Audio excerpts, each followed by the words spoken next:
my great pleasure to welcome this morning India's Commerce Secretary, Mr. Subramaniam, Mr. BVR Subramaniam. He will be chairing the session this morning. Mr. Subramaniam is presently the Commerce Secretary in the Ministry of Commerce and Industry. He is a member of the Indian Administrative Services. He has done BE in Mechanical Engineering from Delhi University with distinction, MBA from London Business School, University of London, and Masters in International Law and Economics from World Trade Institute, University of Bern, Switzerland. Mr. Subramaniam has had a long and distinguished career, serving in various capacities at the highest levels in the central and state governments. He has also served as senior advisor to the executive director of the World Bank in Washington, D.C., acknowledging the importance of the issues related to trade, not just of trade in goods, but also services. This conference has 3 sessions on trade issues. One was yesterday. Professor Ann Krieger gave the IPF lecture on trade policy for the 21st century. We have the session here where Professor Amit Khandelwal is going to speak about the implications of US-China trade war for India. And then following this session, we have another session on trade in services, which is India's services sector growth, the impact of services trade negotiations on non-tradable services. On a personal note, when I came to Niti Ayog, Mr. Subramaniam was in the Prime Minister's office, and he was the man in charge of the Niti Ayog. And if I may speculate a little, I suspect that he was also the author of the document that brought Niti Ayog into existence, the executive note that formed the basis of the formation of Niti Ayog. This is speculation on my part, since he was in charge of the Niti Ayog. But it is really delightful that under him, Commerce Ministry is really moving with a wide-ranging liberalization agenda. Within a very short period, he has concluded 2 free trade agreements, one with Australia and one with UAE. And the one with Australia is, of course, of particular importance because it is signed under the Article 24, which means that we have to meet the standards of substantially liberalization in substantially all goods, which you can kind of circumvent when you are doing these agreements with the developing countries, because you can sign that under the enabling clause, which practically allows you to do almost anything you want. Whereas Article 24 FTAs really impose a much stronger discipline. And he is now, I think, also negotiating, again, going by the publicly available reports. We will hear from him about it authentically. But as I understand, there is also negotiation underway with the United Kingdom and with the European Union. So if that happens, I think, those of us who have been really asking for freer trade will be absolutely thrilled. So with that, a very warm welcome to you, Mr. Subramaniam. And we hope you will, in your introductory remarks, tell us something about what you have been doing and what you plan to do over the next few coming months. So it's all yours. Thank you very much.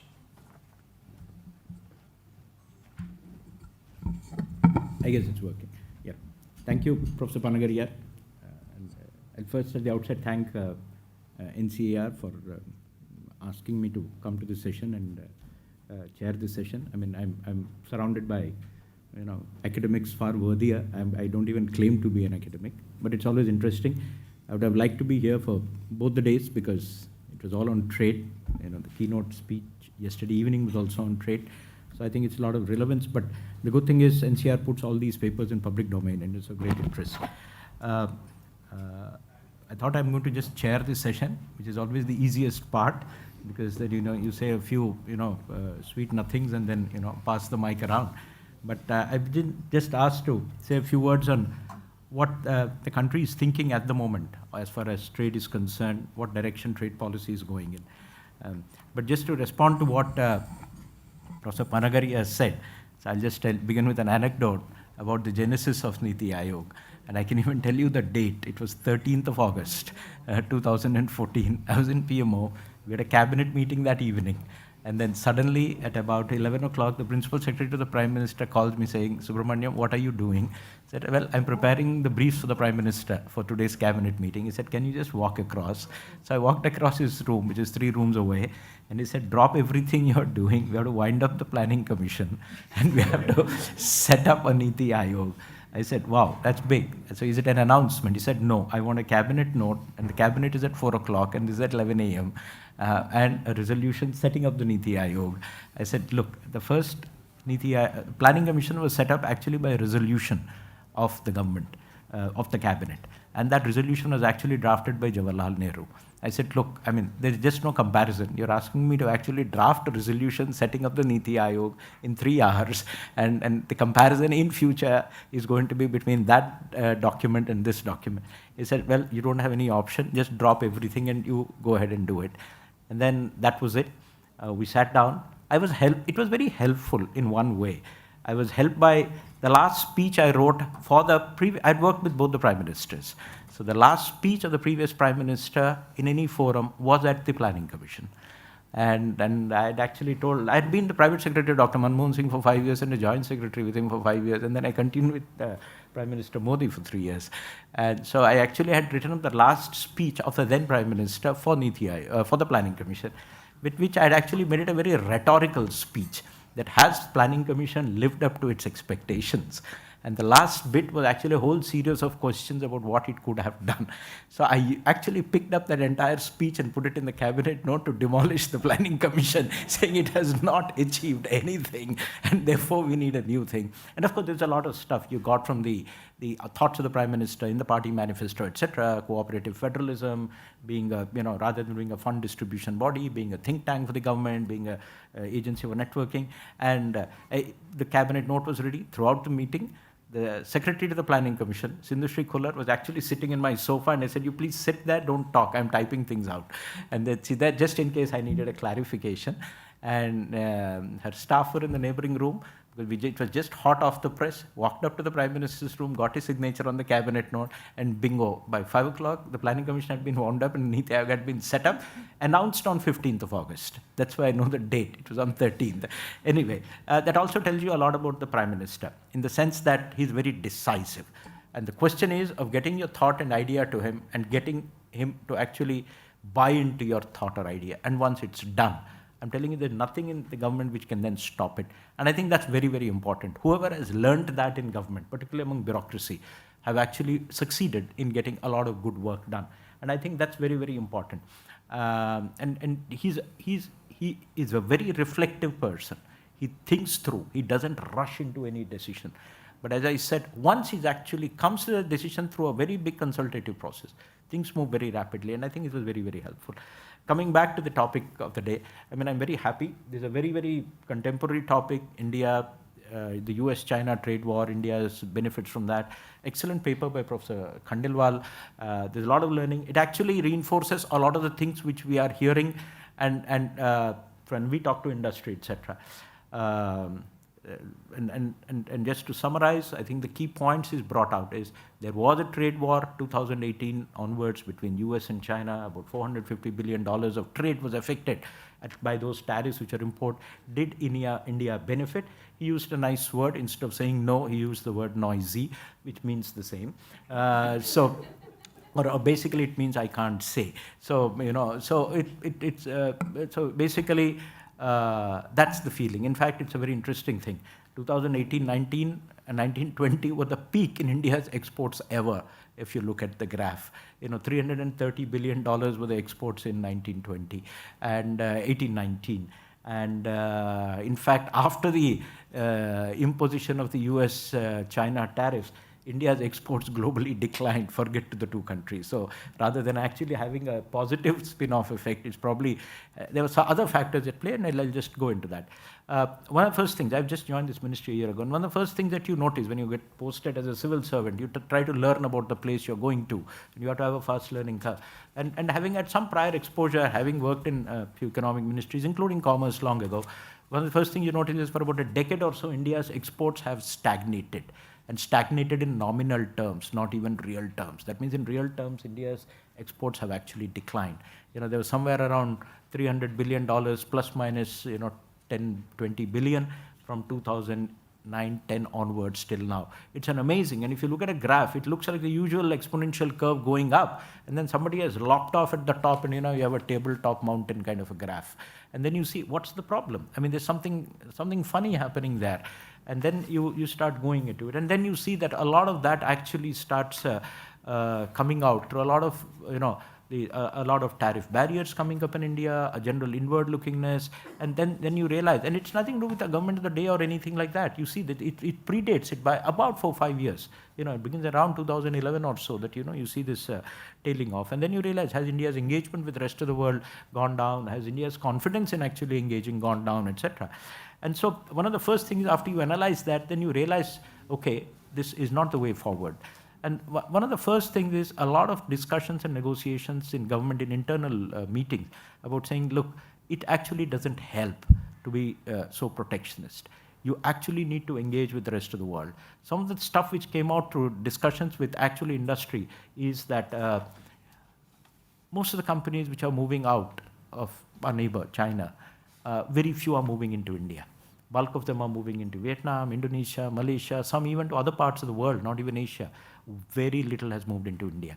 And that's a very big signal, and because when you walked into the ministry, you heard about, oh, this is the time China is, people are moving out of China, they're talking about a China +1 strategy, so this is the time. And I said, okay, are you actually getting anything out of it? And then you realize you're not. And then you start questioning the system down the line.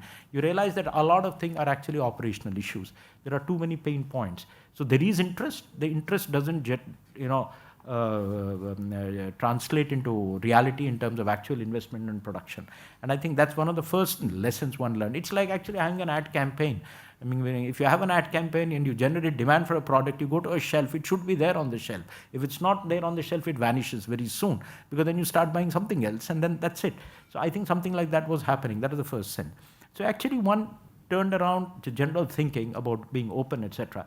Then you also realized, and it's something which is a flaw in our organizational structure. India is one of the few large or medium-sized countries which doesn't have a trade promotion set up at all. So trade promotion as a function doesn't exist in government. And that's very, very sad. I, in commerce, fund about 300 plus positions in missions across the world. The department never even held a meeting with these commercial attaches saying, what do you do? You're actually left to the wisdom of the local ambassadors or high commissioners to use them to the best of their abilities. You have an Australian high commissioner meeting you will have their Austrade person always accompanying the high commissioner. You get the US ambassador meeting you will have the person from the US Department of Commerce or Agriculture with him always. I mean, there's one guy in Canada who is chasing chickpeas to India for the last 10 years. So, that's the level of specialization at which, the trade is pushed. I mean, the entire DOC of US is nothing but actually a trade promotion body. USTR is the trade negotiation body. You suddenly realize there are huge gaps in the government in this. Two, you talk to exporters, you talk to the trade community, you realize that there are a huge number of pain points. There are incentives of the government, supposedly, which are WTO non-compliant in any case. But you realize these incentives exist in the air. I mean, nobody has been paid for three years. So the incentives actually haven't flown down. They're only on paper. There's something like, 55,000 crores of incentives backed up for 3 years. So you actually put the whole thing on, on the track. You get the entire backlog of incentives cleared. Finance was helpful. The finance minister is ex-commerce minister. That helps because, but the only thing is everybody likes to see the big picture. So you basically had to sell the idea that plugging into the world economy, exports are going to be a good component of your demand is the thought that had to be sold. And in the process, exports are not a one-way process. It's a two-way process. A lot of the exports that you do are also import intensive. There's an import component. I mean, if I tell you the pain points, it's unbelievable. And then sometimes you realize, are people walking in daylight with dark glasses, It's stuff like, you have this jacket, and the jacket is somebody sitting in Chennai or Calcutta is making and exporting. And then you had a thing like you could import up to 3% of embellishments duty free. What is an embellishment? The button or the thread that is used for stitching. If you're selling to Bloomingdale's or Macy's or whatever, they actually specify the button they want, and it's probably not made in India. It's come from Korea or Japan. Now, the moment you actually import, it was exempt from duty. The 3% of value was exempt. You reimpose those taxes in 2020. And what happens is that entire sector collapses. So the Macy's, instead of buying from you, saying, Arre Baba, it's not worth the effort, I move to Bangladesh. Or you move to some other country. So this is the kind of stuff. And then you realize that these pain points had to be resolved. You are in the middle of a COVID period. 2021 was when I joined. COVID had not yet left the country. The third wave came after I joined. And a lot of jewelry, and India is a major jewelry exporter, actually happens through e-commerce. And e-commerce today is online purchase and sent through couriers. The customs department doesn't accept trade through couriers, as far as jewelry is concerned, because they want to open the consignment and see it. Now, you go to FedEx, you go to UPS, they're not going to open their boxes for customs, etc. So, it's a huge moving market, about 25%, which is not. So you actually start going through the system, resolving all these little pain points, and you had it. So let's see where we stand as a country today. We have broken the barrier. Last year, we targeted a $400 billion exports. And that was based on a very detailed analysis. It is actually a grounds-up kind of a thing. We analyzed about 6 to 8 years of data, country-wise, commodity-wise. 200 countries, 32 commodities, that's the grouping. That's about 6,000 data points into 5, for 5 years. And then you had things like lost market shares, growth trends, what are other countries doing in those things, and actually aggregated it. And we came to a rough figure about $410 billion, went public with that data, saying that we're going to target this kind of a thing. And the first time exercise. But that was not the end of the story. This was disseminated to every ministry in Delhi, every mission across the world. So every ambassador would actually have on his table, your target, these are the 30 commodities, this is where you were. But the more important, every week and every month, there would an update on his table. And now, of course, it's got onto an online portal where actually they know how they're performing. So I would actually get horrifying letters. I am actually dropping behind because this, particular reason. Sri Lanka is having a currency crisis, Iran is having something else, but at least they were back in the game. It's helped to have a prime minister push. When he talks about missions, he talks about 3 things: trade, technology, and tourism. He says, that's what I have missions for. Actually, think of it. If you're not one of the P5, the permanent members of the UN Security Council, or some of our neighbors, if you leave them out, what do other missions in the rest of the world do for India? If you're ambassador in Denmark, you're not going to talk nuclear weapons, high strategy, defense, You're ambassador to Denmark. Your only job is to push Indian stuff there. And that's it. And nobody ever asked them to anything to do. So actually they would be idle. So in a way, they actually all got an agenda. And so they actually jumped in, and I think that's been a fantastic help. You got the Prime Minister push this agenda, talk to all the missions. We broke that barrier. So the 300 barrier has been breached. If you're a stock market analyst, you have all these resistance points and all that. We have breached that resistance point. So we aim for 400. We've done about 423 in this. So I think once that is there, it whets your appetite. You can go from, and irrespective of what the rest happening in the rest of the world, Ukraine, Russia, Europe, recession, I think India is going to cross $500 billion this year. And I've seen first quarter data, we've done our projections, whatever that's happening, we are going to do that. And we can look at the analysis. Is it coming because it's shifting from other countries to India, or are we actually opening new markets, or is it because our supply chains are better, or we're going into new products? That's a question, and we can go into greater detail. But I think things are in the right direction. It's also helped that in the last 5 years, particularly in the last 4 years, Atmanirbhar Bharat, emphasis on logistics, emphasis on infrastructure. So a lot of supply side problems have also come down a lot. So actually, we have become more either competitive or supply constraints have gone away. So we are able to exploit that. So I think all this is there. Look at the other side. China +1 is staring at us. You talk to anybody, you talk to exporters, they come to you with fascinating stories. It's fairy tale. A guy in Chennai who makes shoes, he comes and tells me, I sell 2 million shoes to Nike, and one fine day I get this call from the Singapore buyer and said, can you sell me 50 million this year? He said, 2 million to 50 million? There's no way. I said, what's the issue? Oh, orders from headquarters. Apparently, in the United States, informal words have gone to all CEOs that they're not saying pull out of China, but say China +1. You got all kinds of supply chain initiatives, this, that, diversify your sources. And then you talk to somebody, textiles. Today, and I can say this, irrespective of what I read in the newspapers, I talk to the exporter community. Very few of them are the very big companies. You don't have the Tatas and the Birlas and the Ambanis who are major exporters. Exports in India are basically middle-sized companies. Companies with about 1,000 crores turnover max. And when you talk to them, their order books are full. The problem is they're just unable to manufacture in the quantities. What does that mean? We don't have factories, we don't have land, we don't have capacities, we don't have cheap land, we don't have pre-flatted factories. I think a lot of things have to be resolved on that side. So I think the China +1 is actually leading to increase in orders. Who has benefited? I think Professor Khandelwal will actually probably explain. His data actually confirms a lot of my thing. India and Vietnam used to export the same amount of leather goods about 10 years ago, about $3 billion. We've gone to $6 billion. We're jumping with joy. Vietnam went to $30 billion. And then suddenly you realize, we can't talk about it, So you see, the problem with India is we've always looked at ourselves and been very proud about our performance. We have never looked at how the neighbors are doing. India has become a pygmy. I mean, why would the East India Company here for? It is here for textiles. But instead of, you look at textiles today and you look out the basic fabric and yarn, it's all Bangladesh, it's all Vietnam. I mean, even Sri Lanka has done much better than you, and they've actually occupied all the market. So then you suddenly realize, what is it? And I'll come to that in a minute, and this is it. So we've actually moved into a much more proactive, and I think these messages have gone into the system. I mean, currently we're about 13 to 15% of our goods, of our GDP is being traded as far as exports are concerned. We're targeting something like 25%.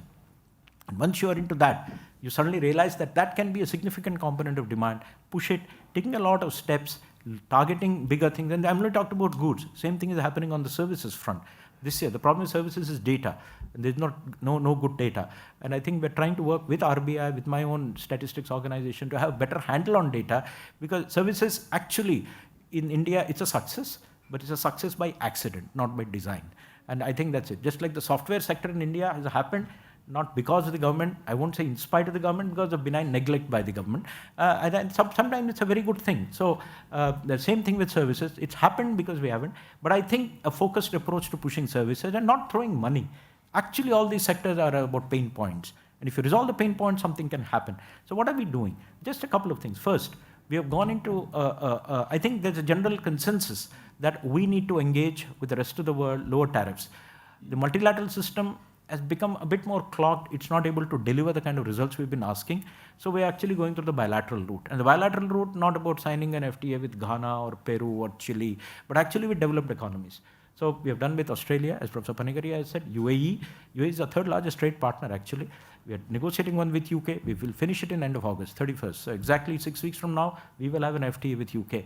And then we'll have one with Canada by end of this year, and middle of next year, we'll have one with the EU. That actually leaves only one big daddy in the room. I mean, we then would have an FTA with basically the rest of the world. Except the United States, everybody would have been on board as far as FTA is concerned. Two, FTAs with this negotiation, with these countries requires maturity. These are what I call the second generation FTAs. The first generation FTAs were all about goods, services, and then some related issues like trade facilitation, SPS, TBT, dispute resolution.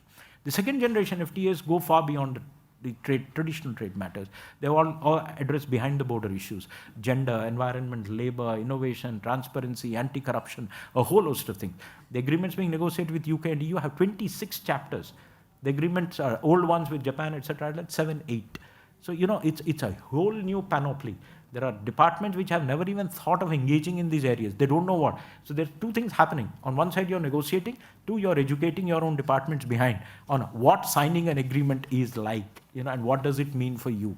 So, this is the kind of stuff. But the fact of the matter is that the government is actually allowing you to do all that, is that there is a general consensus that if you don't do it, you will get left behind. I'll only predict that India has generally been seen as a blocker in WTO on non-trade issues. Once you have signed up all these FTAs, there is no way you will not discuss environment in the WTO. There is no way you will not discuss labor in the WTO. It is natural, because once you have actually broken the barrier here, so when we were in the ministerial just last month, my simple answer to why India not engaging, I said, just wait till the next ministerial. By that time, once you have done all this, India will be actually engaging in all these new issues, even at the WTO, because you can't say no to them. So I think that's where it is. The SEZs, which are a major component of India's export strategy, and about 8 lakh crores of exports happen from there. have actually fallen by the wayside. We've rewritten the act. And yesterday we had a long session, the final version is through. It's going to the cabinet today for interministerial consultation. We'll come out with a new bill. SEZs which look more like what you see in China and other big countries, which are focusing more on infrastructure, very smooth. That's the only way you can get the GVCs to come to India. I think the Canadian High Commissioner was telling me that a car produced in Canada crosses the border with the United States 8 times before it actually gets completed. Part A, Part B, Part C, Part D, assembly, finishing, painting, and then out. I mean, that's the way GVCs work. You can't keep filling customs forms every time you cross the border. So I think that's what the new SEZ Act is going to do. We're going to push export-related infrastructure. There's a huge gap in supply chain infrastructure. Things like pack houses, warehouses, cold storages, testing facilities in the lower levels at the back end.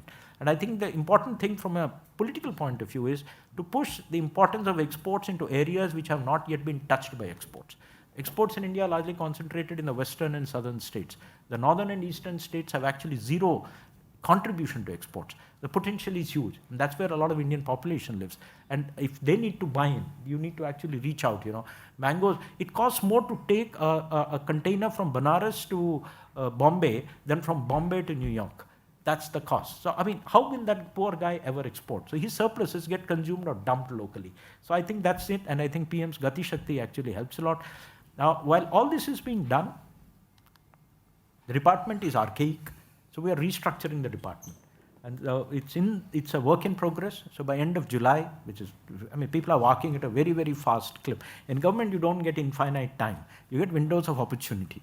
And you actually push the thing through, in that window, things will happen. So we'll restructure the department, create a trade promotion setup, create a new trade negotiation setup, create trade watchtowers, create a data cell which actually does analytics and push data into public domain, which people can then use on the day-to-day affairs, and also increase our legal and economic strength. Having full-time professionals, about 50 lawyers, 50 economists, who are working full-time there, who back up. Otherwise, we're all birds of passage. People like me come and go. You need permanent in-house strength and expertise. That's what we'll do.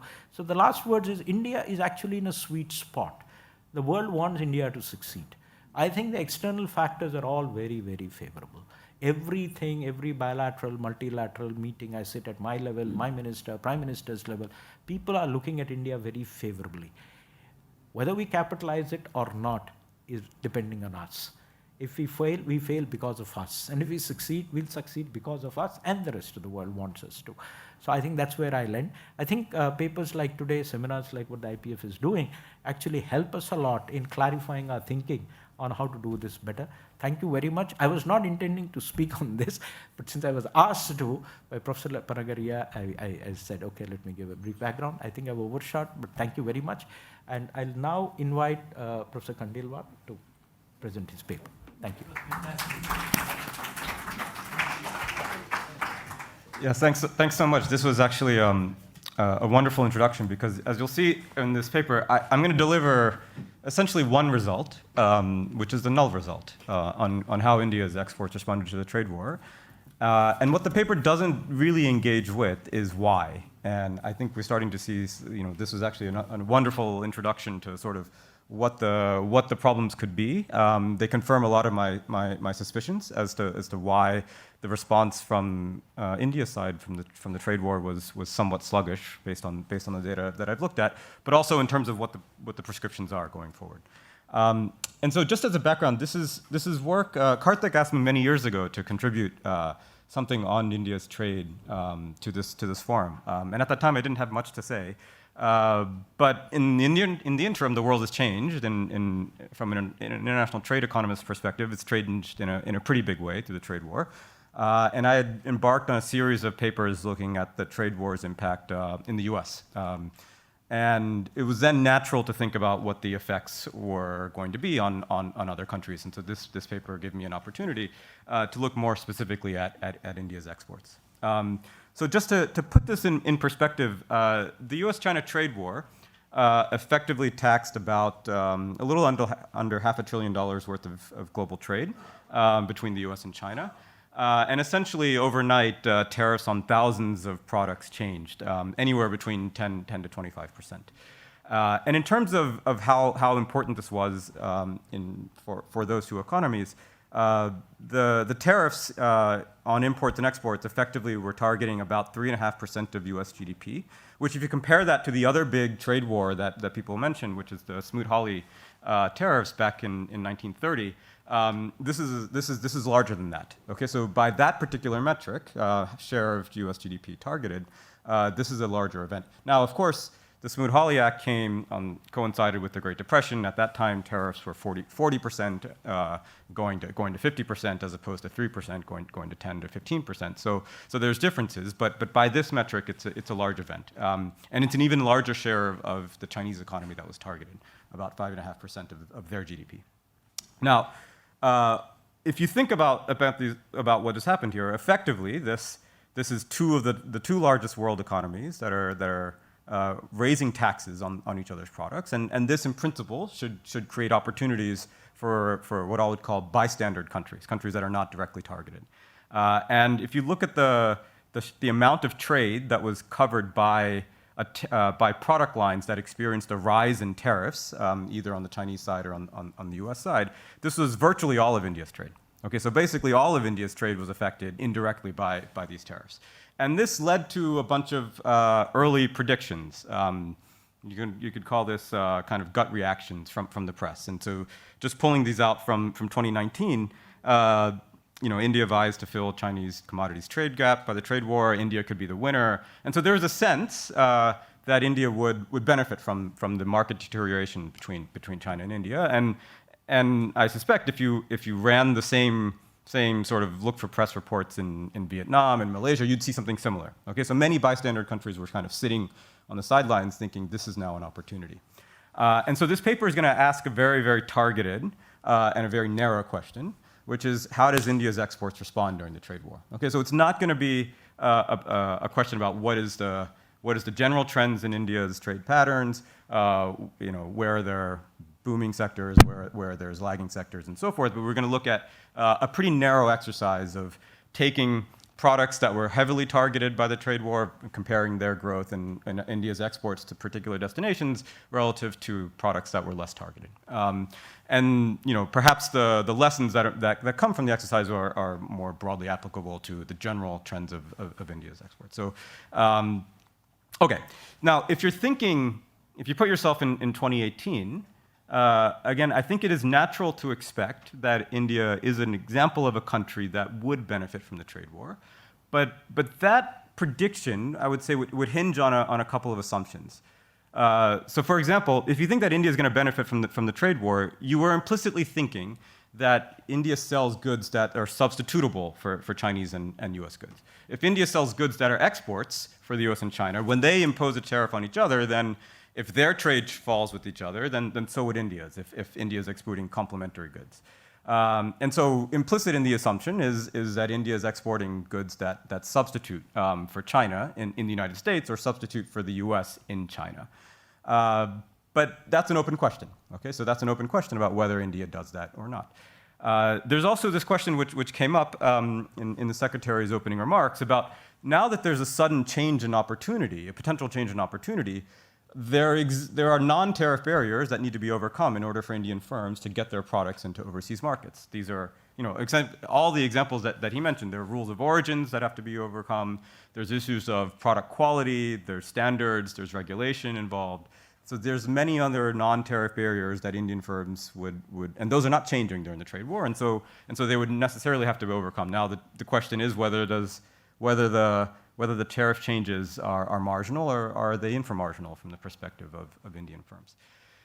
Then you take a step back and say, okay, now that there's a potential opportunity has arisen in the US and the Chinese economies for Indians to exports, it's not clear what would happen to overall global trade for an Indian exporting company. There may be trade diversion where they may divert exports that are currently going to Vietnam and sell those products into the United States, or currently going to Europe and sell them into the United States. And so even if reallocation into the US and China was seamless, it may come at the expense of exports to the rest of the world, so that India's overall trade is kind of is just a reshuffling from one market to another and no expansion of trade. And then finally, there's always a question that when there are global market deteriorations or rises in risk, to what extent is a developing country like India affected by this? So does global uncertainty blunt overall investment into India, or did it create opportunities because now there's going to be decoupling between the US and China? And then at the same time, as I mentioned, many other bystander countries are looking at the exact same set of questions. Okay, so what we do in an earlier paper with some colleagues was lay out a framework to think about bystanders' responses to indirect tariffs, to tariffs that are put on US and China, and how might bystander countries respond. And the general insight of this model is that you can rationalize any response based on underlying patterns of demand and patterns of supply in particular countries. So for example, India's exports to the US may increase if it sells goods that are substitutable with China. Okay, so now that China's products have become more expensive in the United States, if India sells substitutes for China, it should increase its exports to the US. Now, what would happen to its exports to the rest of the world depends on the supply side structure of an Indian exporter. If an Indian exporter's supply curves are kind of textbook upward sloping, then that's going to mean that the reallocation into the United States is going to come at the expense of exports from the rest of the world. So then you're going to be just simply shifting exports from one market to another. On the other hand, if there are economies of scale, then this implicit demand shock that you get in the American market may actually increase exports to the US market, but it may also increase exports to the rest of the world. So there's a question about what the structure of production looks like. On the other hand, if India happens to export goods that complement China, meaning that when China's exports into the US decline, India's goods are complementary with that, then India's goods to the US would fall. If India's production is on downward sloping supply curves, following economy of scale, then their exports into both markets would fall. Okay, so this framework delivers in a pretty parsimonious way, kind of a 2x2 based on how India's exports would respond to the targeted countries, US and China, vis-a-vis the rest of the world, based on underlying supply and demand parameters. Okay. So against that background, and I'm not going to spend too much time on that framework, but that 2x2 I think is helpful to sort of understand potentially where the structure of the sluggish response that I'm going to find may be lying. We're going to just look empirically as to what happened to India's exports in response to the US-China tariffs. So just what the exercise is going to be is take Indian trade data, overlay that with the set of tariffs that were imposed by the US and China, and then just look at the responses. As some of you may know, India was caught up in the trade war in a couple of ways. Their exports of aluminum and metal products were targeted by America, and so they did experience increases in tariffs in a subset of goods. They were also removed from the GSP in May of 2019, and so I'm going to take into account those direct changes in tariffs that India experienced.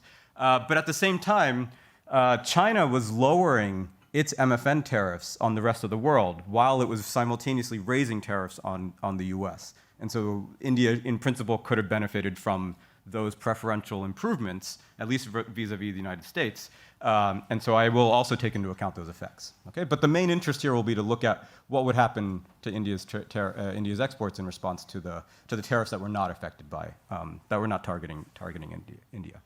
So the headline result, and one that just comes out of running the analysis, is that the trade war did increase India's global exports by slightly under 2%. Okay, so this is a comparison between kind of targeted products versus non-targeted products, but the results are quite noisy. Okay, so it's a pretty high standard error, so it's hard to conclude much from what the response was. If you break this down into the three destinations that I consider, think about the destinations to the US, destinations to China, destinations to the rest of the world, we see that their exports to the US actually decline, which is a little bit puzzling and something I'll come back to.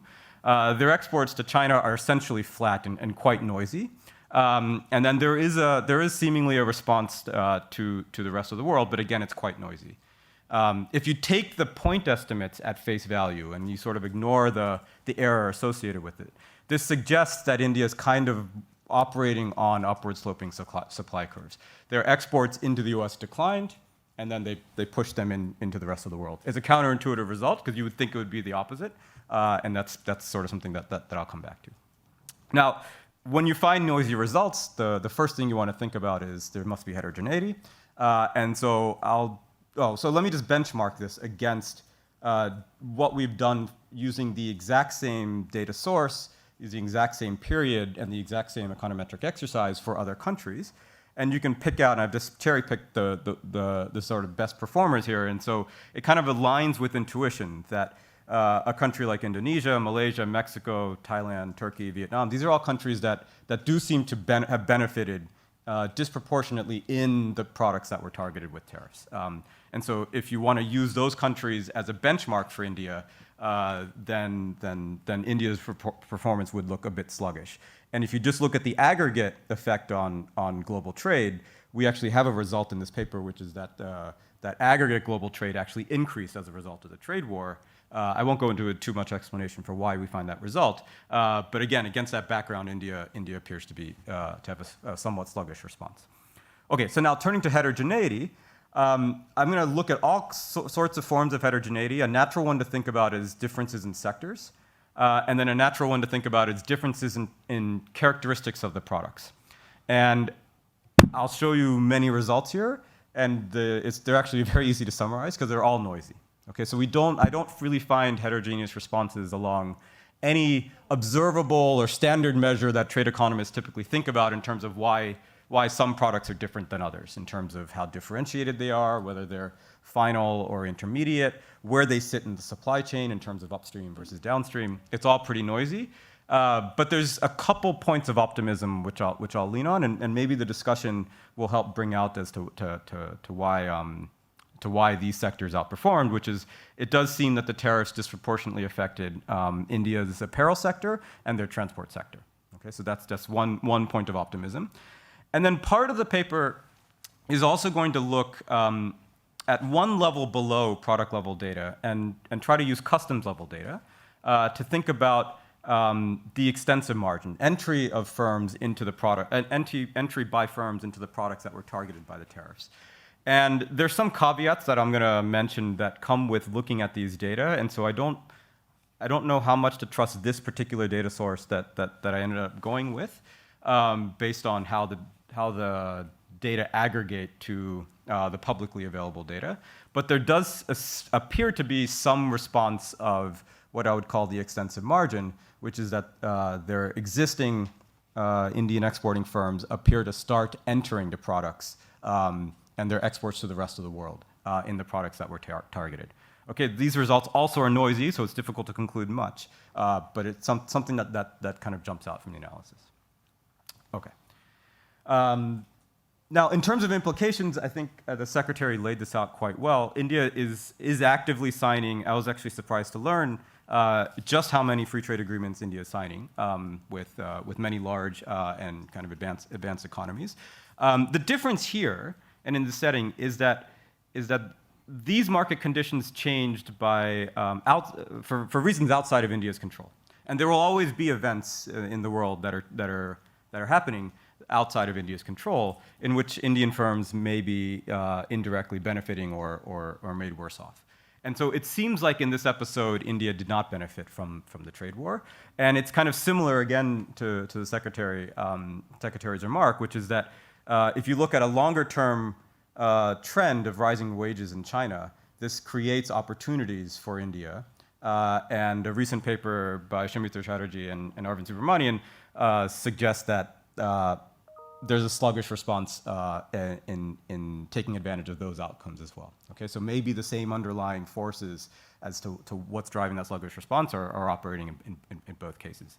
And so I sort of conclude that something that many people in this room have contributed over a long period, that when thinking about trade and development, domestic policies are external policies. And so this goes back to long results that many people in this room have helped generated and debated actively over 50 years.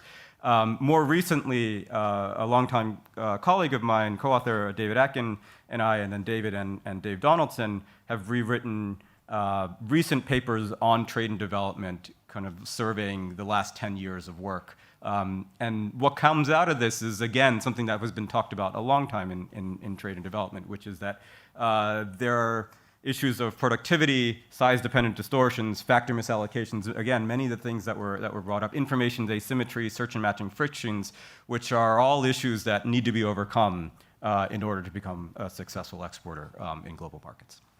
And so where I land on this is that what I think we need is and this comes from a bias in my own work, is a lot more sector-specific, tailored surveys in which you are able to benchmark Indian firms, both across within a sector, within India, but also across sectors and across countries, and also looking at experimentations of particular types of policies that appear to be rolling out, and trying to update our priors onto what's working and what's not.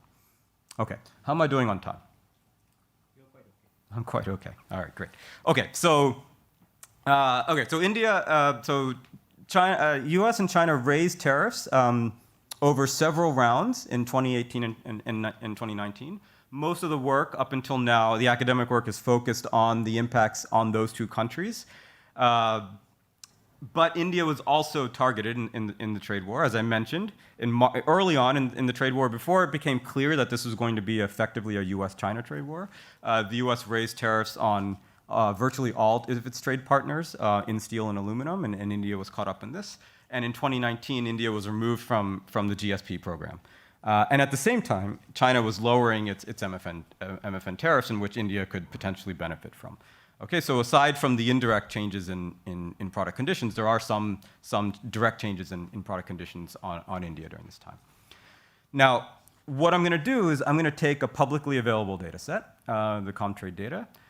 It records trade in about 5,000 six-digit product codes. And I'm going to consider exports of India to 3 destinations: to the US, to China, and then a lump sum rest of the world. India basically sells 3/4 of its exports to the rest of the world, 20% to the US, and about 5% to China. And just some notation here. This, the outcome of interest is going to be change in exports in a given period in a particular product code. What I'll do is I'll look at long differences, so a 24-month response. What I'll do is I'll take India's exports in 2016 and 2017 in a particular product and aggregate them together, and then compare that growth to the same 24-month interval in 2018 and 2019. And then, just foreshadowing what I'm going to do, is I'm going to overlay the changes in the tariffs that were occurring on those products at that time. And I'll discuss the sources of where those tariffs come from. Because I'm looking at 24-month intervals, and the tariffs did not span those full 24 months, I'll scale the tariffs in proportion to their duration during the 24-month interval. And there's going to be what I'm going to call 4 sets of tariffs. Okay, so there's notation here, but I'll just try to summarize how it is. So there's one, the first important set of tariffs is what did the U.S. By how much did U.S. change tariffs on China in a particular product? So that's the first line here. So this is the U.S. increases in tariffs on China. There were about 4,500 products that the U.S. imposed tariffs on, running about an increase of about 10% in scaled terms. Then there was China's increases on the U.S., the retaliations, on, again, about 4,500 products. There was the U.S. increases on India, direct increases on Indian goods in steel and aluminum, and on the GSP. Those are smaller increases in tariffs, about 3%. And then there was China's MFN reductions, and that should actually be a down arrow, where China effectively reduced tariff rates on about 2,000 products by about 3%. They were reducing them not only for India, but for everyone else other than the United States. And as I mentioned before, just the first 2 tariffs alone, the US tariffs on China and the retaliations cover virtually all of India's trade. Okay, so here's just a picture of what's happening to India's, or what's happening to the tariff rates in 9 different sectors. You can see the increase in tariffs that the US imposed on China in blue, and then the increase in tariffs by the US on India in red. And you can see the big increase comes in aluminum and steel, and then all the other sectors, the increases there are effectively coming from subsets of products that got tariff increases as a result of India's removal from GSP.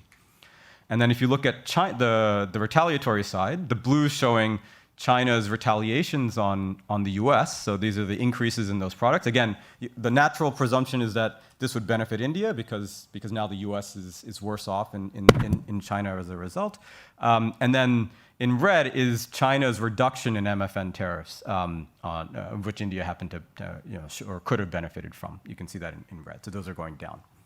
Okay, now if you were standing from a perspective in 2018, and you just looked at the tariff rate changes for the US and China, the US-China tariffs, so these are the indirect tariffs, and you correlated those with market shares of products of India's exports, a simple bin scatter would show that the tariff increases happened to be or coincided with India's larger exported products. Okay, so this is I would say the knee-jerk reaction is the exact same one that I would have had based on this graph, which is that India's, in the products it's already doing relatively well, and the tariffs are actually going up and in those 2 markets, and so India should benefit. But as I mentioned, that assumption hinges on some underlying model of the world. So what is that model? The model is, again, the model was designed to sort of rationalize any kind of response that a country may have as a result of these changing market conditions. So if you just allow, and I won't go through the details of this, but the form, the way that we're thinking about this is that consumers have translog preferences. What this simply means is that India is able to export goods that might have different levels of substitutability or complementarity with the US and China relative to a country like Vietnam. And the way that they produce these goods may be on standard upward sloping supply curves or standard downward sloping supply curves. And what this means is that you can deliver any pattern of response based on those underlying conditions. And in some sense, what we're going to say is that the data is going to reveal which quadrant India is going to lie. So for instance, if the US imposes a tariff on China, let's think about that scenario. So the US imposes a tariff on China. Now let's look at India's response to the US, and then let's look at India's response to the rest of the world. If we see that India increases its exports to the US, then this is effectively telling us that it produces products that are substitutes for China. China has gotten less competitive in the US, India should benefit. So India produces substitutes. Now the question comes down to what happens to its exports to the rest of the world. Do they divert their existing exports from the rest of the world to the US, or does this expand the firm's trade? And if they're operating on positive upward sloping supply curves, then if another way to say this, if I see a decline, if I see an increase in exports to the US and a simultaneous decline in exports to the rest of the world, then this is informative that India is exporting on upward sloping supply curves. If, on the other hand, it increases its exports to the US, but also increases its exports to the rest of the world, then this is going to be consistent with some kind of economies of scale phenomenon. Okay, so the pattern of response can tell you which part of the model that you lie in, and then you could do the same. You could run the same analysis on if you see decreases in exports to the U.S. And increases or decreases in exports to the rest of the world. Okay, so the model is helpful for helping to understand the underlying forces that are driving India's trade. Now, what this delivers is a pretty transparent and very easy to implement regression specification. So what I'm going to do is just take India's exports to a destination, and I'm going to consider 3, as I mentioned before, the US, China, and the rest of the world. So consider 3 different regressions. Let's just think about exports to the US. They're going to depend on the 4 changes in tariffs. They're going to depend on, in that product, what was the US's tariffs on China? In the next product, what was the China's tariffs on the US? But it would also depend on how much are tariffs on India changing. so by the US, and then how much are tariffs on in China also changing in that product. Okay, so for all three destinations, I'm just going to project the exports in the product on these four tariffs. That's the exercise. There's some technical details as to what the right level of additional controls one might have in here. One control that you would have is a sector fixed effect, which is rationalized by the model. I won't go into those details. You also might be worried about pre-existing trends, and so the regressions I'll show you control for pre-existing trends, but the results don't change if you kind of don't allow for those controls. But just to be clear, well, what am I doing conceptually? Is I'm looking within a particular sector, within apparel, within transport, or whatever. There's some products that get hit more with tariffs than others, and I'm comparing India's differential change in exports along those harder hit products. And so what this means is that I'm not going to be able to say much about the aggregate effects of India's exports. Okay, so I can't tell you whether the trade war contributed to India's stagnation or was part of a growing trend in India's exports. I'm only going to be able to tell you the differences in between the products that were targeted and untargeted. And it's a really important caveat to keep in mind, particularly because I'm going to start claiming some aggregate results in a moment, but it's all with this caveat in mind. Yeah. 5-6 minutes. Perfect. Excellent. Okay. So let me just show you the results of this table. There's a lot of numbers here. The message is basically that very little is significant, and in fact, it's quite statistically noisy. So if you want to break down, let's just break down the India's exports to the U.S. If I look at just how India's exports change to the U.S. along the U.S. tariff, so the U.S. imposes tariffs on China's, India does increase its exports in those products. Okay, so this is evidence that India is selling goods that substitute for China. It's not particularly strong, but it's there. On the other hand, when China imposes a tariff on those products, in those categories, India's exports to the US decline. And that is something, it's not directly falling out of the framework we write down, but it would come out of a model that, again, was alluded to by the secretary of value chains. Okay, so what we think is going on is China imposes a tariff on the US. The US exports decline to China. If India sells goods that are used intensively as inputs, so intermediates, to the US, then it's effectively their exports to the US would decline in those products. Okay, so there's some value chain story which is offsetting the benefits that they may be getting as a result of increase in market access. India's quite heavily affected by the direct tariff changes. This is a tariff elasticity of about 4%, which is reasonably high, which is telling you that they're quite sensitive to these changes in tariffs to the GSP removal and to the aluminum tariffs. Now, in aggregate, India was affected. The direct increases in tariffs on India's goods was about 15% of India's exports. So it's not going to drive aggregate results, but it is telling you that India is quite sensitive to these tariffs. And then finally, looking at China's reduction in tariffs on India through the MFN reductions, you actually see that in the second column, there's no increase in exports to China. So it seems quite clear that India does not seem to be able to respond to China's reduction in tariffs in the Chinese market. So the short answer here is that it's quite noisy. It's quite noisy, and that's the message of the paper.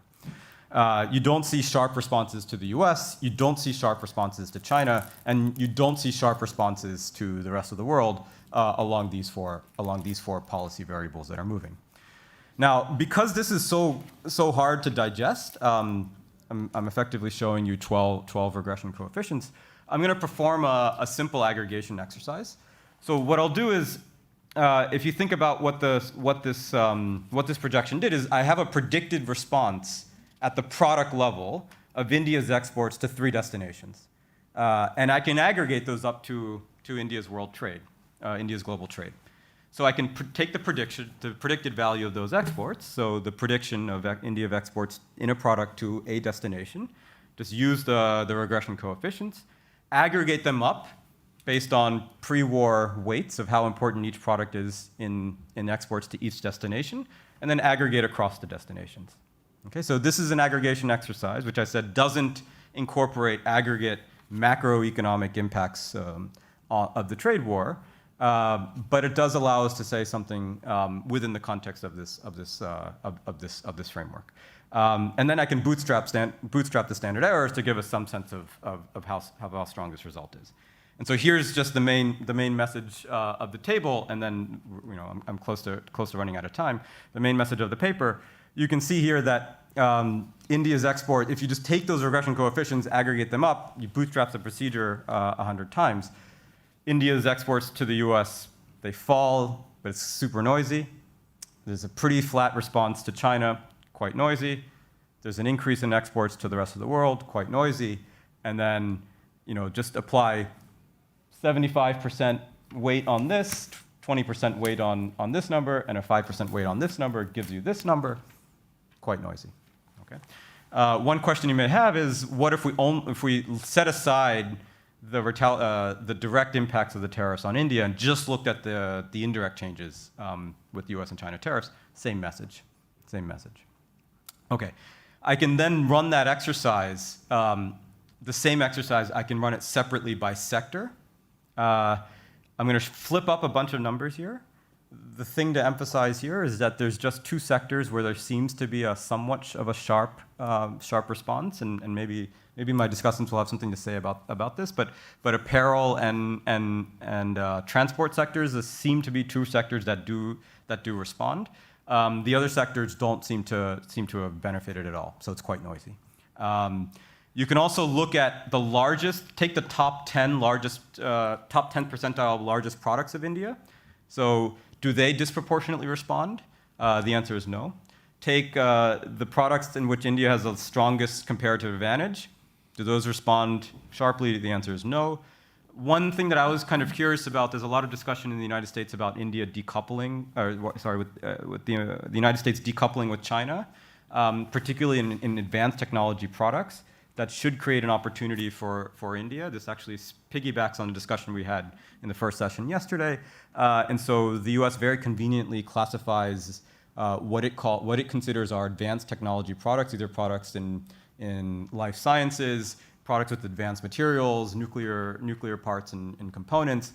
Does India disproportionately respond in those? The answer is no. You can look at measures of capital-intensive products, measures of intermediates, measures of whether the product is differentiated or not, where the product sits in the supply chain, is it an upstream product or a downstream product?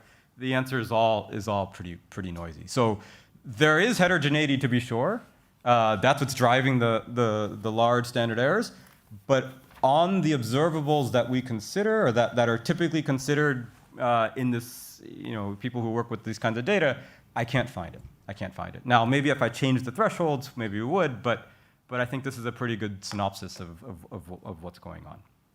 Okay, so I'll just end with one last, maybe I won't even show the numbers. I'll end with one last exercise I did, which is, I've been working with product level data. Of course, products don't trade themselves, firms trade products, and so you can think about firms trading those products.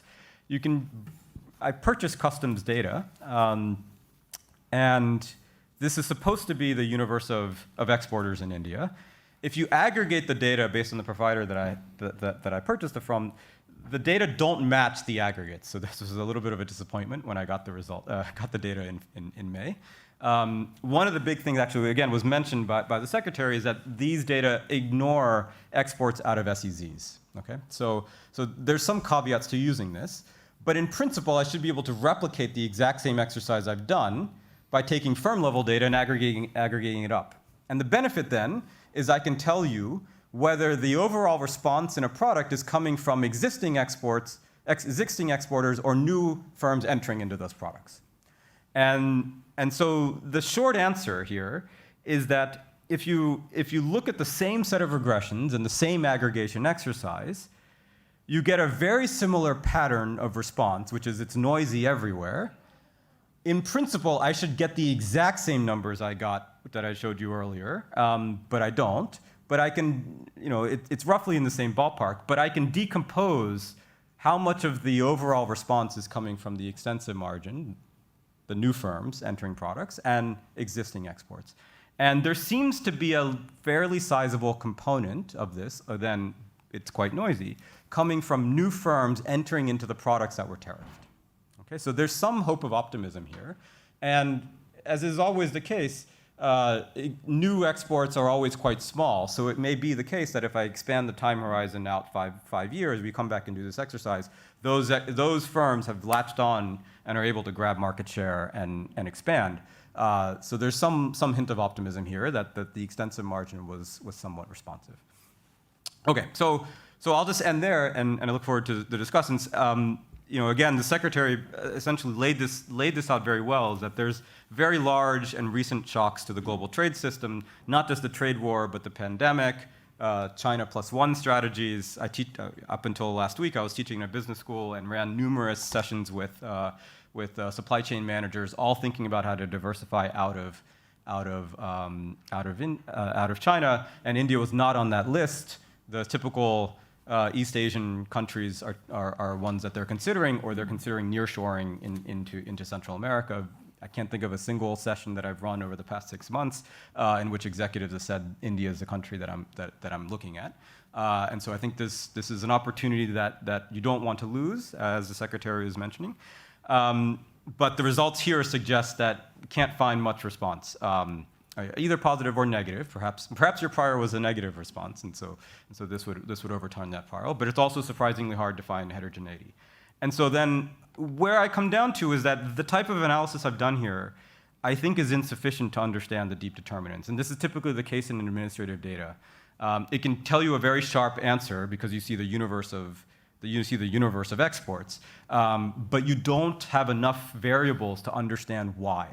And where I think, and again, this is informed based on my work in other settings, unfortunately not India, but perhaps going forward it would be.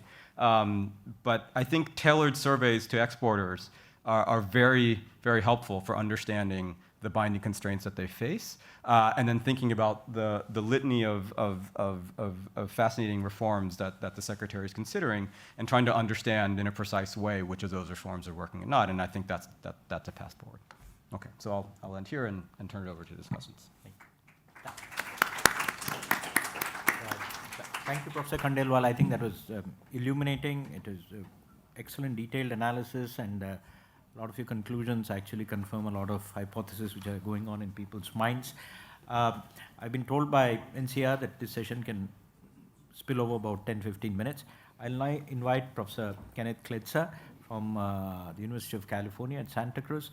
His basic areas of research are international economics and macroeconomics. He's worked on issues of economic interdependence, international financial integration, financial crisis, and sovereign debt. Professor Klitzer. Is that working? I got that? Okay, good. Thank you very much. And thank you for inviting me to discuss this paper. I'm really grateful.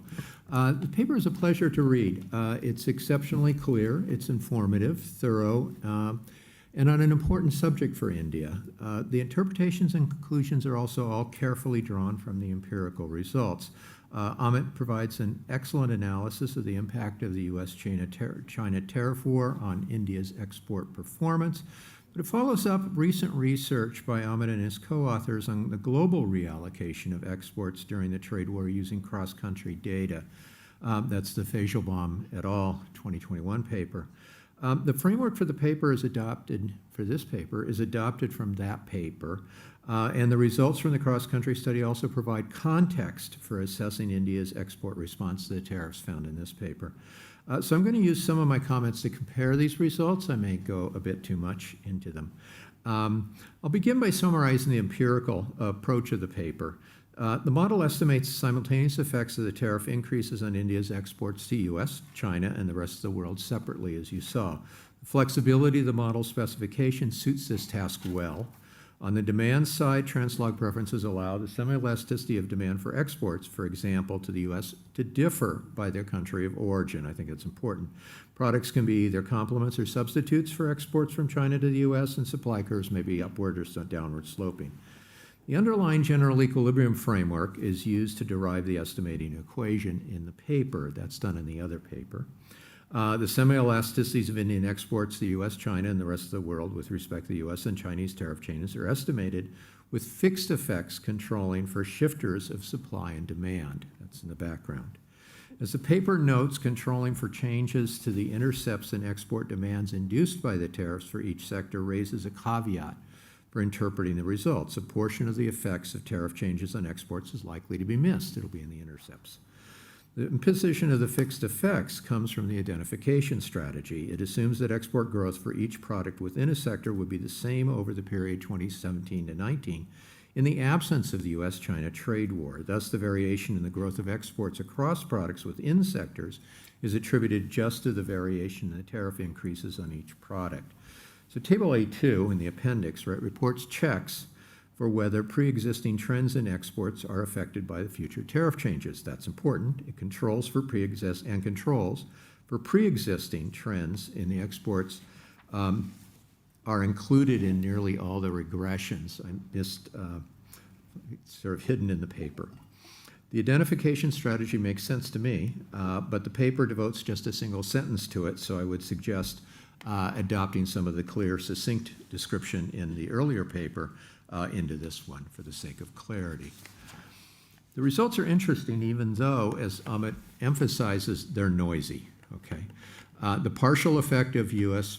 tariffs, right, on China for India is to raise Indian exports to the U.S., okay? The overall effect is negative, okay? All right, the point estimate for the semi-elasticity of exports, this also is, by the way, I should say, that that's comparable to what happens in the pooled results for the cross-country sample in the other paper. Point estimate for the semi-elasticity of exports to the U.S. with respect to China's tariffs on U.S. products is negative and larger for the pooled global regression, larger than for the pooled global regression. That's interesting. Amit didn't note that, I noted, but emphasized these results. The plausible, the interpretation he gave, right, is that Indian exports to the U.S. provide inputs to U.S. products exported to China, suggesting a possible importance of integration of India into U.S. value chains, but also possibly explaining this effect. The main results are very much in line, as I said, with the overall pooled results for all bystanders in the U.S.-China trade war. The text points out a difference, right, for the semi-elasticities of Indian exports with respect to the MFN duty reductions by China. I noticed that those point estimates, although still insignificant, were of the expected sign in the individual regression for India in the cross-country analysis that uses the same data and apparently the same specification. So I wouldn't emphasize those. An important aspect of the rise in protection by the U.S. was the increase in tariffs on Indian steel, aluminum, products and the termination of Indian benefits under the generalized system of preferences. So as Amit's pointed out in the paper, India was unable to reallocate exports of those products from the U.S. to China, right? You'll notice that sharply. And so the overall impact of the trade war on Indian exports to the U.S. was negative, right? What we see, even if it's not significant. The estimated semi-elasticity is negative and significant, that is with respect to U.S. tariffs, right? While the rise in exports to these products to the rest of the world is positive, but insignificant. So overall, we see that China was not able to, India, excuse me, was not able to find a way to reallocate those exports. However, right, that's not a unique experience. In the pooled regression from the global reallocation paper actually gives a negative semi-elasticity for all bystander exports to China with respect to the tariffs imposed on their products by the U.S. U.S. tariff increases for products for Malaysia and Vietnam, for example, right, reduce those countries' exports to China, and the elasticities, point estimates, are comparable to those for Indian exports. That's interesting. That's from the other paper, Fejobon et al. The reduction in exports of products targeted by the U.S. tariff increases to China is more puzzling because it is shared by countries that appear to be better able to find substitute markets for the U.S. than India. The examination of possible sources of heterogeneous responses across products provides a couple of findings, but mostly an absence of results, as Amit noted late in his presentation. It's interesting that comparative advantage does not help explain the pattern of export intensification to the U.S. It's interesting to me. The cross-country study also shows that heterogeneity, the response of exports to tariffs, is not explained by variations in products exported by the countries. Further, none of the measures that are used to capture product intensity in global value chains helps explain the variation in exports for India. Empirical results tell us to look beyond product characteristics for understanding the export response, and I'll come to that soon. The firm-level data that you saw rushed a little bit at the end, right, yield interesting results for the decomposition of export changes between the extensive and intensive margins. The paper finds that the entry of firms into new export markets are an important share of the export expansion by India, and that the increases in exports at the extensive margin of the U.S. and the rest of the world in response to U.S. tariffs on China are both significant.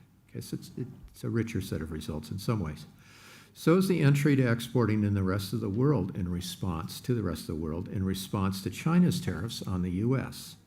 So I agree with him that the share of the extensive margin in India's export response to the trade war is a positive, perhaps optimistic sign for India's ability to take advantage of new trade opportunities. I really appreciate Amit's emphasis on the estimates for India being noisy. It's a real point. It's where you started your presentation. I want to point out that standard errors are similarly large for the individual country regressions in the cross-country study, however. The predicted changes in exports to the world for a majority of the 48 countries in the sample are also insignificant. However, the estimates for India's export increase, right, compares unfavorably to the significant proportionate increases for several middle-income emerging market economies, as you saw. Okay. The big question here probably is why, right? India's response to the trade war was so sluggish. Perhaps that's primarily infrastructure is sort of the first thing people say. The minister mentioned that. It's often said first. But I'm going to turn my attention instead to what we might look at for further research here directly, rather than looking at policy. Take advantage of that. So the empirical analysis shows, as I said, that we need to look beyond comparative advantage and other product characteristics for explanations of the heterogeneous response across sectors and products to tariff changes. Possible explanations may be found in the access to credit, information, trade relationships of incumbent and potential entrant firms to exporting, as well as in product quality or attributes. For example, whether products are a good match for foreign preferences. Amit concludes his paper posing several good questions for further research along these lines, highlighting information frictions. Okay. What I want to turn to is the role of credit access. The role of credit access for trade may be particularly important for India. As mentioned in yesterday's session on bank privatization, domestic credit to the private sector from banks is 47% of GDP for India. For China, the ratio exceeds 180%, and averages about 125% for the successful exporting Southeast Asian countries, the ones he's highlighted. Financial frictions impede investment, innovation, and export participation.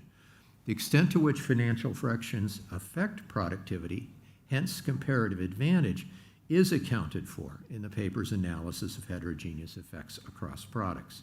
The other effects are not.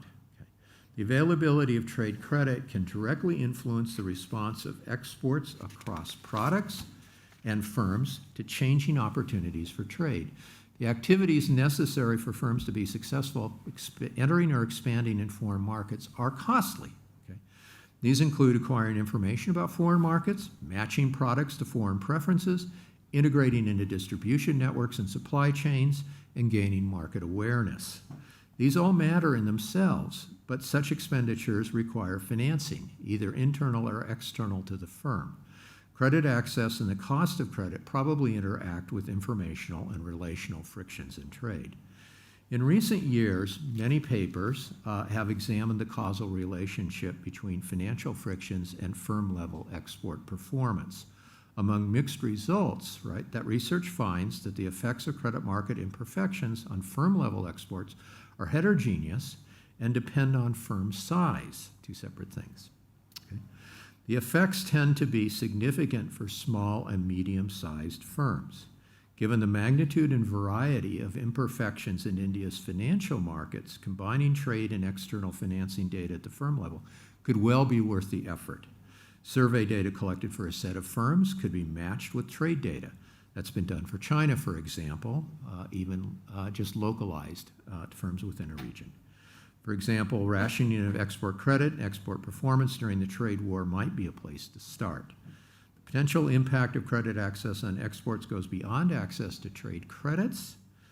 General access to external finance to the firm, right, can also matter for export growth. In fact, might matter a lot for export performance and varies widely across firms and industries. The modest increase in exporting for India during the trade war could be a consequence of India's financial market barriers or other inefficiencies for expanding exports. Looking to firm financing and trade credit to explain and improve export performance might be promising.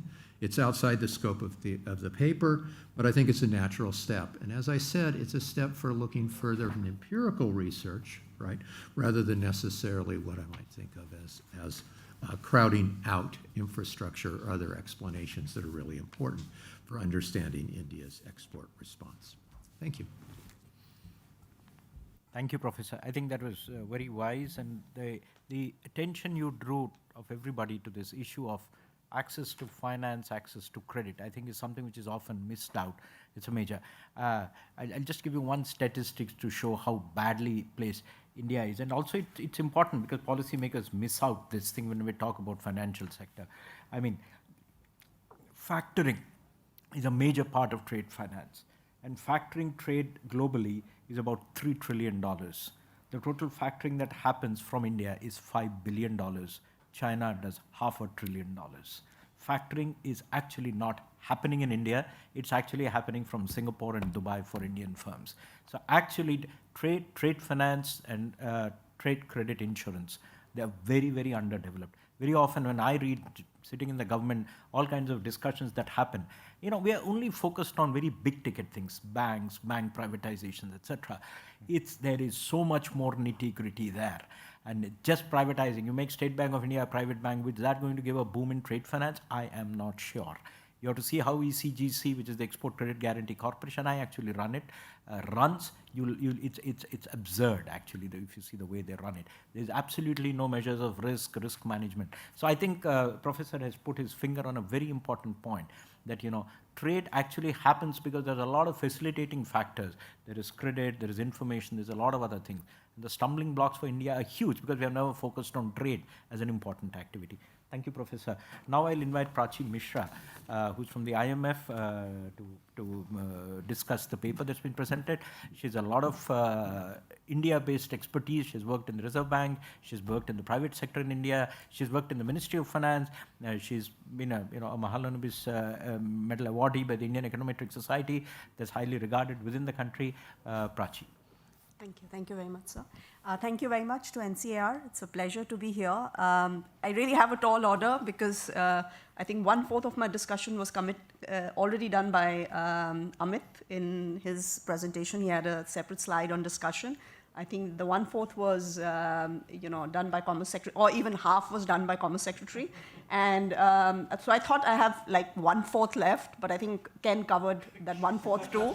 So while I'm talking, I'll be, thinking about what to say. It's really a pleasure. Amit, excellent presentation, and pleasure and honor to be on this panel. So I think Ken did a little bit, but I'll try to once again, and Amit did a great job. I'll try to summarize the paper. I think what the paper does, and I'll talk a little bit about data and methodology. What I will make basically 4 comments. I will try for each comment to come up with a suggestion, rather than being a critical discussion, which is always easy. But hopefully, this can take the paper forward either in this version or later versions. So what the paper does is basically ask the question, as Amit put it, US-China trade war in 2018-19, did India really capitalize? And main conclusion, I think just quoting Amit, the short answer is not really. And the prediction that, there were, as Amit showed, Financial Times and newspaper articles, the prediction that India could benefit from the trade war did not materialize. So as Ken mentioned, this paper is basically an adaptation of Amit's earlier paper, Fashionbaum et al. 2022, with a little bit of twist. So basically, without going into the details, this is exactly the estimating equation in Fashionbaum et al. And the twist which Amit does is uses new data, which is from UN Comtrade, whereas the other paper actually uses data from International Trade Corporation. So this paper actually uses annual bilateral exports data at the HS6 level. I think the other paper uses more monthly data. So I think this is essentially that paper with a little bit of twist to India. So my main question is, my main comment is on the contribution of this paper. Of course, it's a first order question. As we heard from the Commerce Secretary, it's really highly relevant for policy. But if I'm reviewing a paper, the question I ask is, what additional value added does this paper bring? Is it, is it different data? Or is it, what I found really interesting is, firm level customs records. That's new stuff, I think, and that's relevant for India, but I think somewhat downplayed in the paper. So I think my suggestion would be actually, so I struggled a little bit to why Amit wrote this paper, actually. So, you could have actually got your other paper, and you have excellent set of, which Ken also mentioned in his comments, a full-blown set of heterogeneous responses across countries. And Amit talked a lot about, it's very noisy.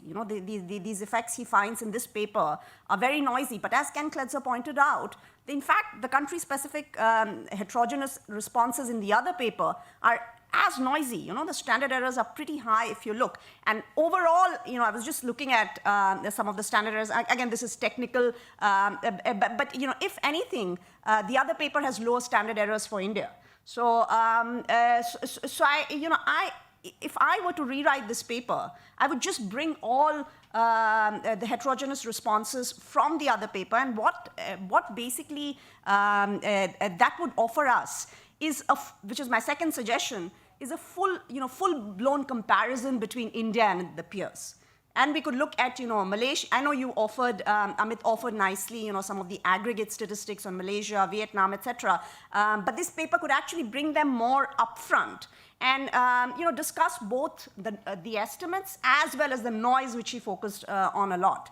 And are the estimates more noisy for India? And if they're more noisy for India, why are they more noisy? Is it, methodological, meaning, there's something with the methodology which affects all countries? Or are there really some facts on the ground for India which are driving these estimates? So this picture is taken from Amit's earlier paper, Fashionbaum et al. And actually, if you look at India, and this is, he's seeing who were the winners and losers from the trade war. If you look at India, India is actually not at the leftmost, or the predicted response for India is somewhere in the middle. And in fact, if you look at, predicted exports to the rest of the world, India is not that low. So, I struggle to put the results in the cross-country perspective. Of course, the big question for policy, as Commerce Secretary has already, eloquently described, how can India, move to the right? And the aim of policy would be to see India at the rightmost, to have, predicted exports even much higher. And what are the policies which could bring, what are the policies which are driving the fact that India is in the middle of the pack rather than at the rightmost? Is it export and import restrictions? Is it time to trade? Again, Commerce Secretary talked a lot about it. Cost to trade, India's reliability as an exporter. What are these? And this is, some of the flavor which would be, good to see in this paper. Again, I think my third suggestion on my first comment is to bring some deeper analysis with customs data. I think Amit kind of downplayed some of the, and in fact, he didn't even have time to present these results. But this, for example, if you look at what happens when US imposes tariffs on China, what happens on the extensive margin versus the intensive margin.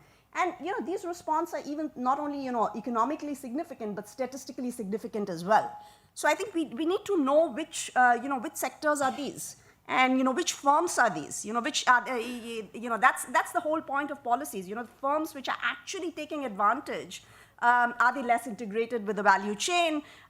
Is it, what characteristics are, how big are they larger firms? We know the whole literature on, larger firms, more productive firms being more, gaining from these export opportunities.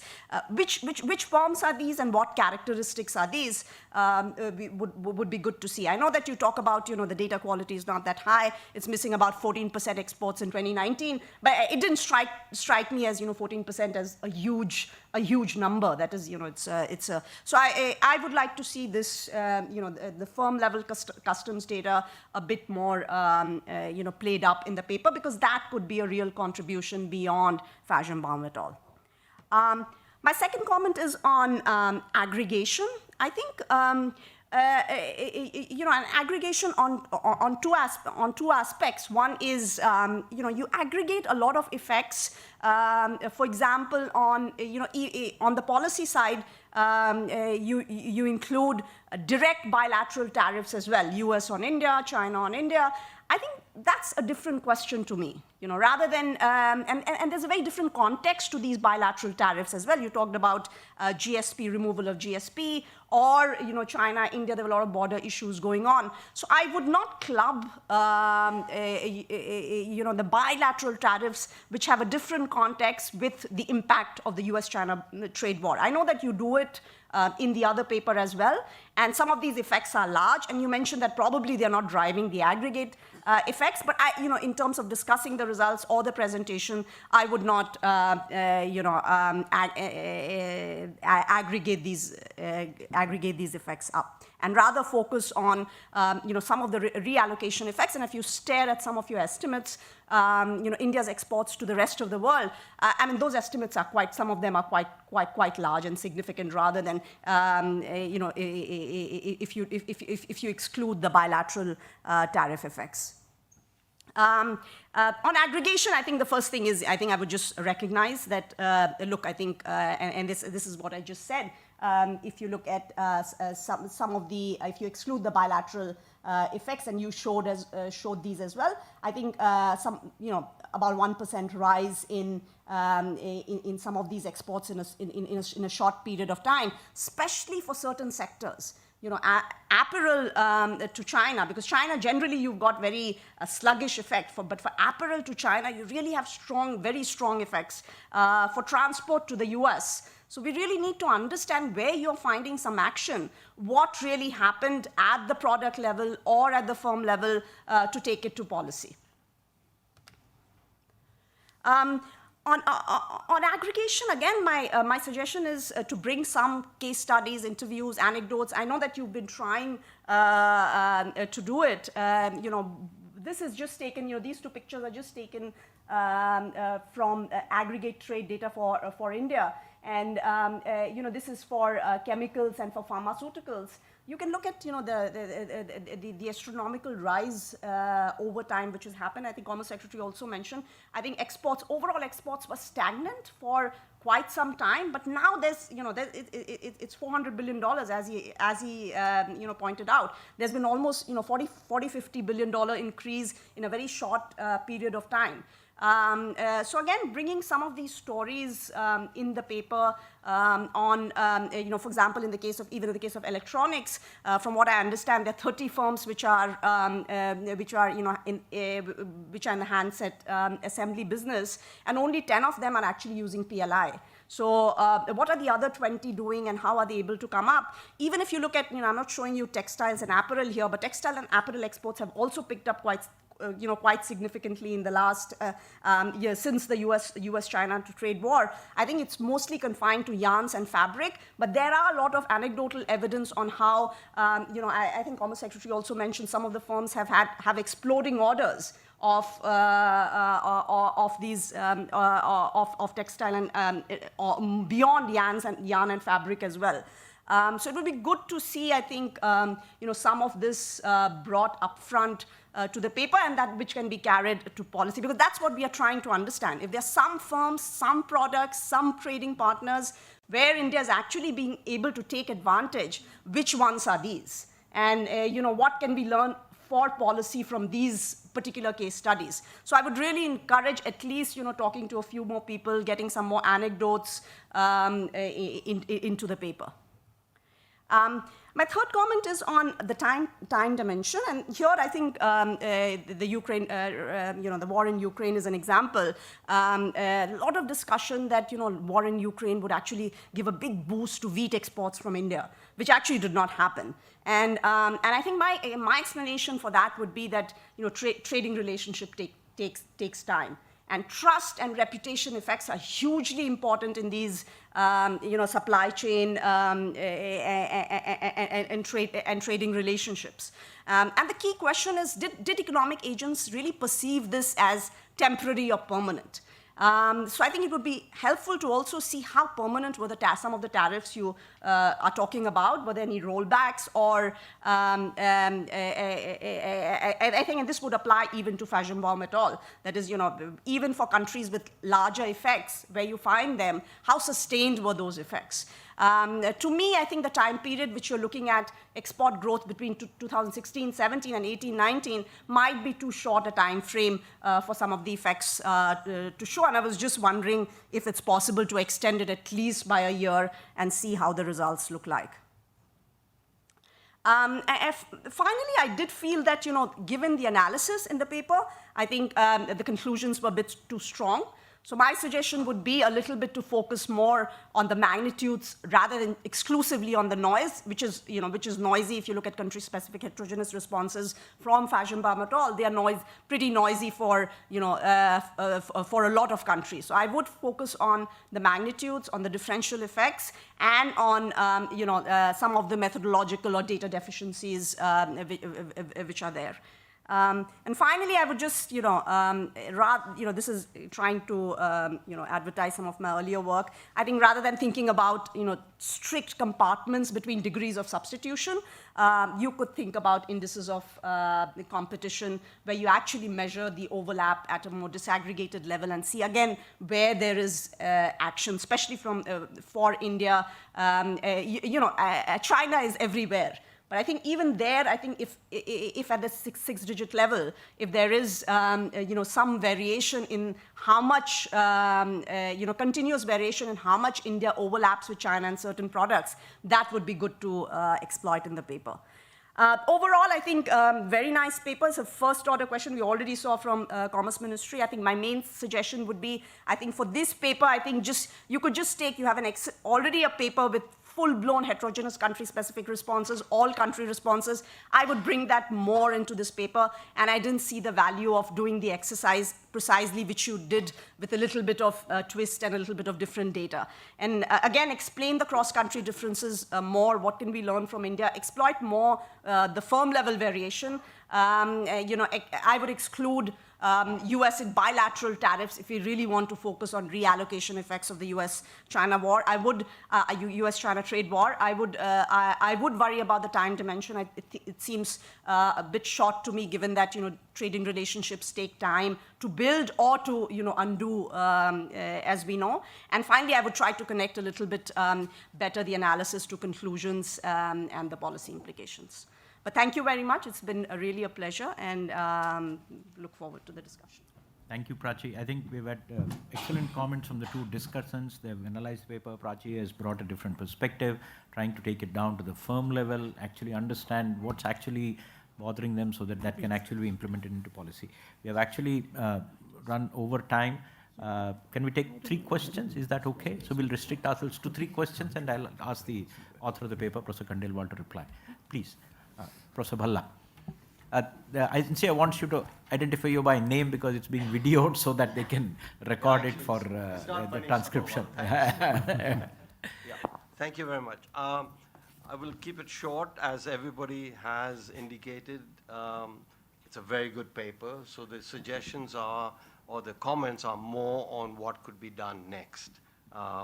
Nothing as what has already been achieved, absolutely fantastic. Also, in my suggestions, I have no problem with the result. What I would suggest now, in that 2010-11 to 2018-19 was a period of zero world growth in exports. Very, very different than the earlier time period of 2000 to 2010. Second, that in 2010, China moved up the value chain. And there was a lot of discussion in India, will we be able to piggyback on that and expand our trade? And as usual, we did not benefit at all. And the usual suspects, Vietnam, Bangladesh, benefited to a large extent. We did not. So the 2010 to 2019 period is a time period of where no matter what you look at, given that the world trade itself was flat, you would find for most countries, things did not improve. Now, we've had, and I like this 24-month period because it's going to be particularly useful now, given the pandemic. And looking at preliminary results for 2021 over 21-22, sorry, over 2019-20, India seems to, as the Secretary also indicated, has done spectacularly well in manufactured exports. And I think the rate of increase of India's manufactured exports was second only to Argentina. So this might provide, while you extend it, what has happened? Why all of a sudden India is performing comparatively well, and from what we understand from the Secretary, it's continuing into this year. So I think grafting that onto this analysis may suggest that this particular 2 years that have just gone by may be the beginning of structural change, and then the comment on that. Thank you very much. Thank you. Anybody? Thanks. Amit, you spoke a bit about, quite a bit about sort of substitutability and complementarity.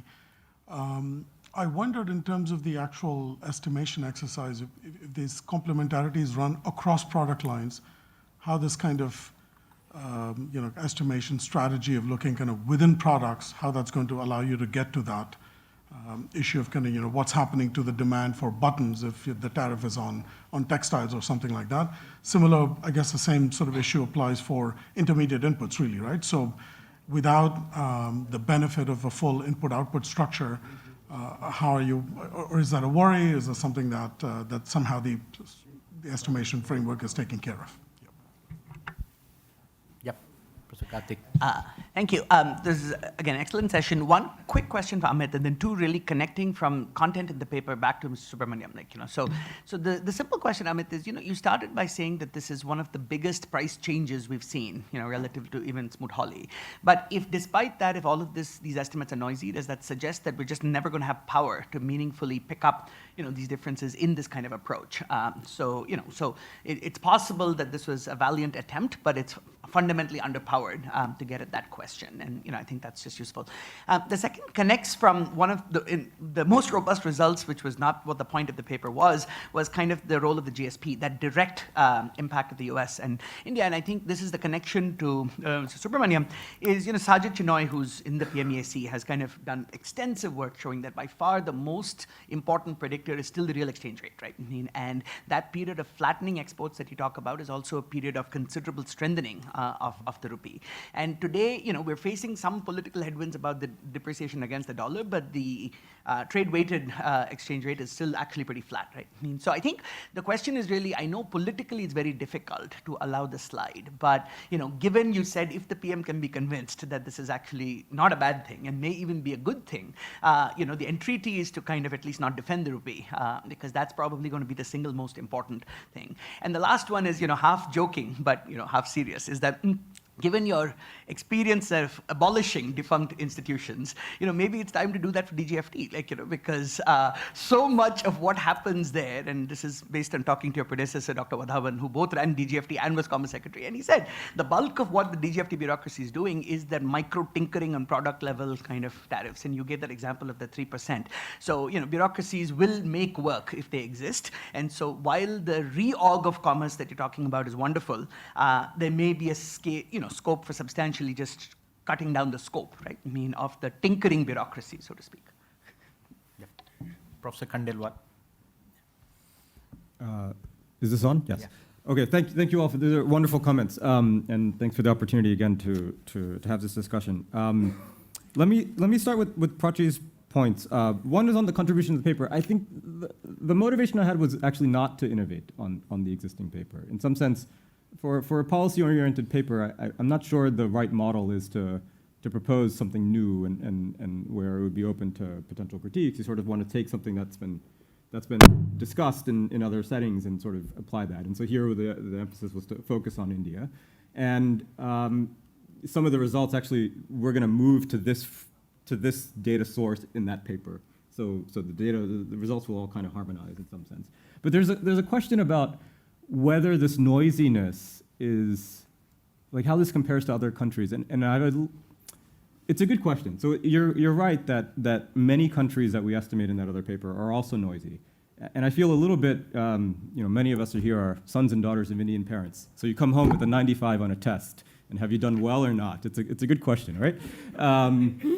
Should that be the benchmark? I'm not sure. I'm not sure if the secretary would be happy with the answer of, well, everyone else was noisy too, and so that's sufficient. And it's kind of related to a question or my response to Karthik, which is that, yes, we may not be powered, given the standard noise in trade data, but you do see sharp responses of the tariffs to US and China trade. They decline with each other, and some countries do benefit, and it is precise. So we are powered in some cases. And what the paper doesn't really answer is when are we powered and when are we not. And so that's how I sort of think about India's response. I don't think about it as whether it's better or worse or different from Cambodia. I think about just that absolute response. And then that sort of unpacks the big question as to why, and that's, I think, where I was hoping this paper would lead to this discussion. I think issues of credit that Ken brought up are hugely important and underissued. Factoring is a big part of this.